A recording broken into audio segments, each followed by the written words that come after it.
Hi everyone. When I look at these videos now, I think back to when the first two blind cats came home, William and Harry, about 4.5 years ago. And I was clueless. I had no idea what to do. I'd had rescue cats many times, but no blind cats. So I went online and there were websites, rescue centres, vets, animal welfare. But it soon became apparent that what I was reading wasn't gelling with what I was seeing. The pair of them never had a problem with furniture or walls. They would either stop at the last minute or stop and go round, or better still, even climb up and over. And they were working things out for themselves very quickly. One piece of advice was, don't pick your cats up and carry them around. Well, you all know my thoughts on that one. Another said, don't pick your cat up and put it onto an elevated position like a table or a work surface, because again it could become disorientated and fall off. Well, that was fine, but by then William was already climbing up to an elevated position and he had already worked out that it was quicker for him to jump off than it was to try and climb back down. Then came the garden. I left the door open one day and the pair of them walked out and I followed them.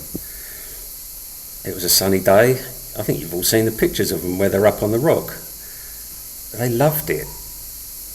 And the rest is sort of history on that score. But there were no alternatives other than what I was being told. And it always seemed to focus on the nightmare scenario of what could happen if. So for you to see these videos now, or me to get to that point where I did these videos, was a huge leap of faith, because I had no reference point. I had nothing to look at or to read about.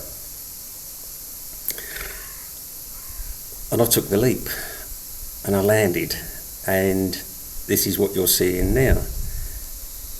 So what I'm trying to get across to people is, for anyone that may have a blind cat, there are alternatives. Yes, I've got a garden and I live on the mountain. It's a lot easier for me to get out with them. But if you're in an apartment, if you haven't got a garden, maybe you could adapt. Put a harness on them and a leash. It's not easy. I tried it with William initially and he really wasn't impressed, nor was he having any part of it. But none of what I've done has been easy. It has taken months, years to get this far, but it is possible,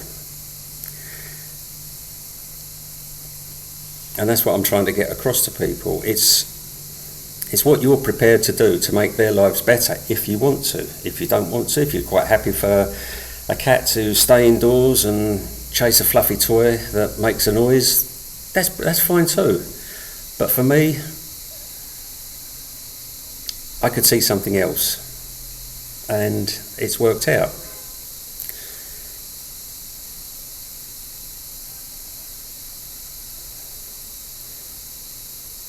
That's Fergus. Keep an eye on the blind cats as usual.